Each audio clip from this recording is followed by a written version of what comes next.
मैले दुर्गम विकास मन्त्रालयबाट रगम ग्रामी रोडको रगम छुट्याएर 2.5 लाख रुपियाँ 400 किलोमिटर बाटो त्यो घुरकोटको गाविस भवन तलतिरबाट माथि उकालिसकेका छौँ। घोरेटो बाटो यो 12 किलोमिटरसम्म मैले कटाइराखेका छु। अब मैले केही न केही रोड गाउँसम्म पुर्याउने भन्ने लक्ष्यमा म लागिराखेका छु।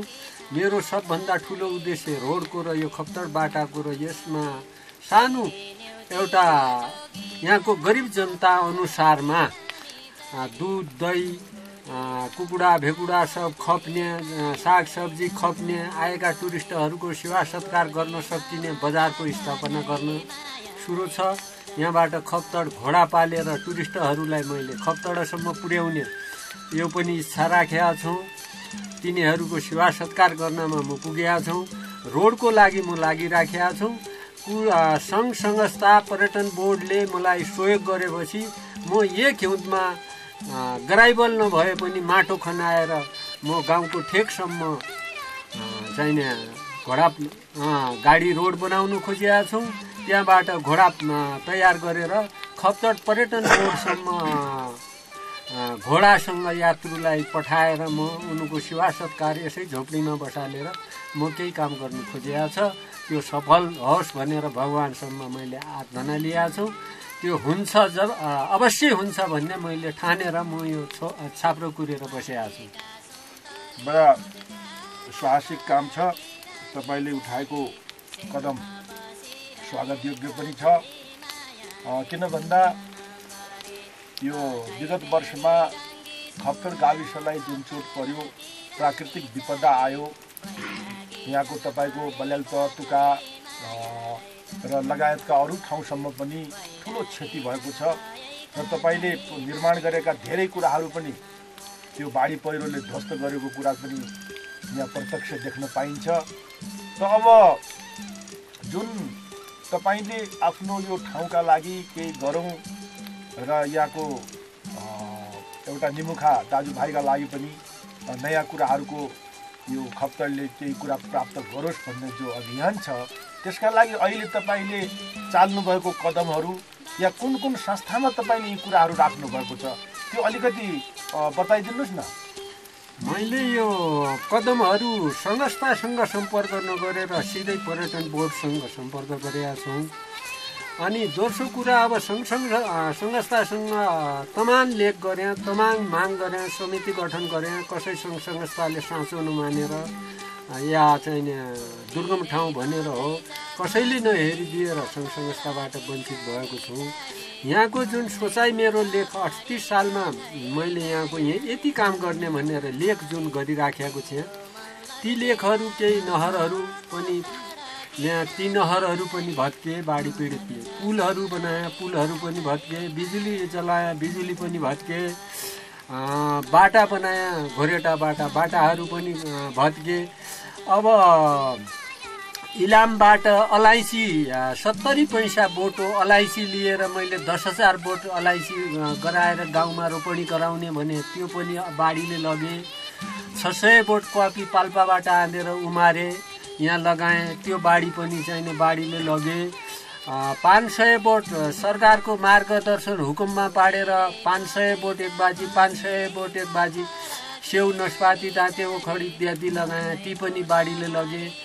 अब निठुलो भएर यहाँको जनताप्रति माया गरेर मैले के गर्नु खोजेको छ भने यी भारी बोकी खाउन्, यहाँको चाहिने आलु खेती गर्ने, अदुवा खेती गर्ने, हल्दी खेती गर्ने, सानसानाहरू चिज बडुको कागज बनाउने, यस्ता उद्योग अल्लो प्रशोधन गर्ने, यसै पर्यटन बजारको आसपासमा यी कामहरू गरेर अल्लो धेरै छ यहाँ जङ्गलमा, अल्लो गाडेर अल्लो प्रशोधन गराउने, बडु प्रशोधन गराउने, यी कामहरू गर्ने इच्छा भएको हुनाले जनताको रोटी कसरी हुने भनेर म यहाँ गरिब जनताप्रति मैले आशा गरेर बसिराखेको छु।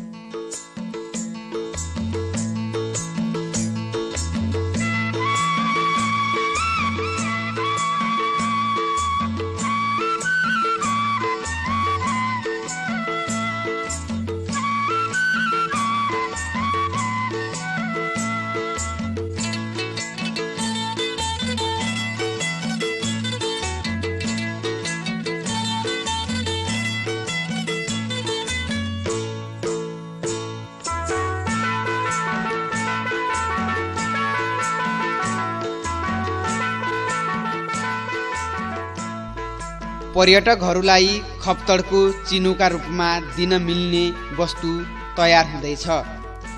लाली गुराँसको रुखबाट बन्ने ठेकी, लोटा, कचौरा, पारा तथा प्लेट यस्ता सामान लाली गुराँसका अतिरिक्त ठैयार र तिमिलाबाट पनि बनाइन्छन्। वन मासिने चिन्ताले यस्ता उपहारहरू पर्यटकलाई दिनका लागि मात्र बनाइन्छन्। स्थानीय बजारमा यिनको बिक्री वितरण गरिँदैन।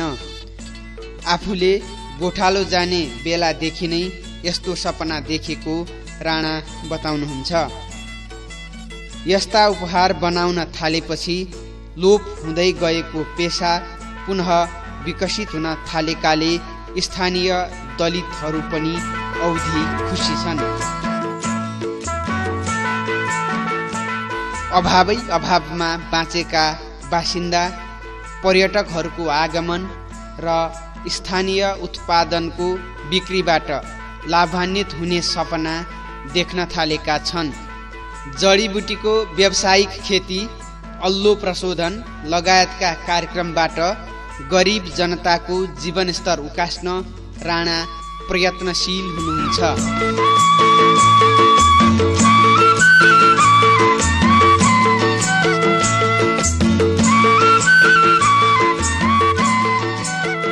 नाइनेबाट अलिकति उकालो लाग्ने बित्तिकै खप्तडको थप सौन्दर्यले पर्यटकलाई मन्त्रमुग्ध पार्नेछ।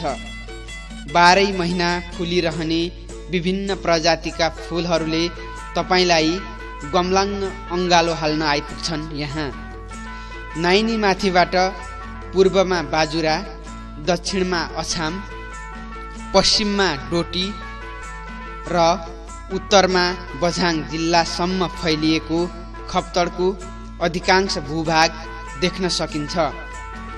विभिन्न जातिका नीला, सेता, पहेँला फूल, रङ्गी बिरङ्गी गलैँचा झैँ फाँट, निगालै निगालाको घारी, झ्याउनै झ्याउले ढाकिएका अजङ्गका रुख अनि विभिन्न जडीबुटीले ढाकिएको खप्तड एउटा रहस्य, रोमाञ्च, सौन्दर्य र अध्यात्मको प्रतीक झैँ देखा पर्छ। घँगारू खाँदै, भैँसी चराउँदै र माया पिरती अनि विरह व्यथाका गीत गाउँदै स्थानीय केटाकेटीदेखि वृद्ध वृद्धासम्म यसैमा आफ्नो सुनौलो आगत खोजिरहेका भेटिन्छन्।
भैँसीको बाटो लामो नैनीताल अल्छीको काम लामो जान आए काल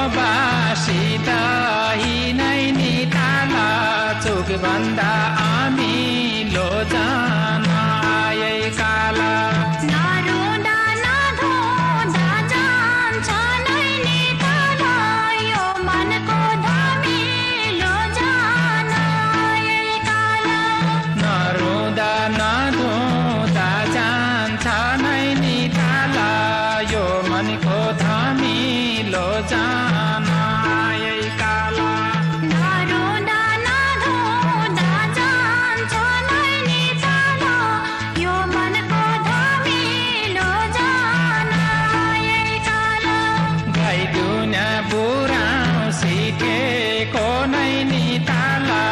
भैँसी दुनिया नाइ बुझान आए काल गाई दुनिया बुढाउँसी ठेको नैनीताल भैँसी दुनिया नाइ बुझान आए काल एक मेरी आमाले छाड्यो नैनीताल तन छाड्दै बुझान आए काल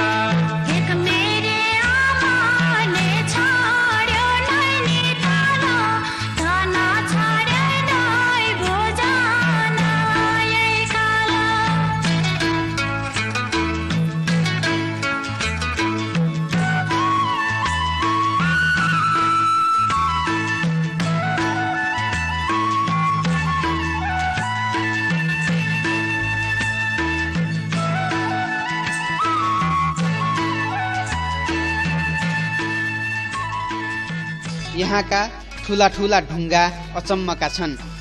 200-250 मिटर क्षेत्रसम्म उगेटेका यस्ता ढुङ्गामा चिप्लेटी खेल्न, माथि चढेर टाढा टाढासम्म मनमोहक दृश्य हेर्न र पारिलो घाम ताप्न औधी आनन्द आउँछ।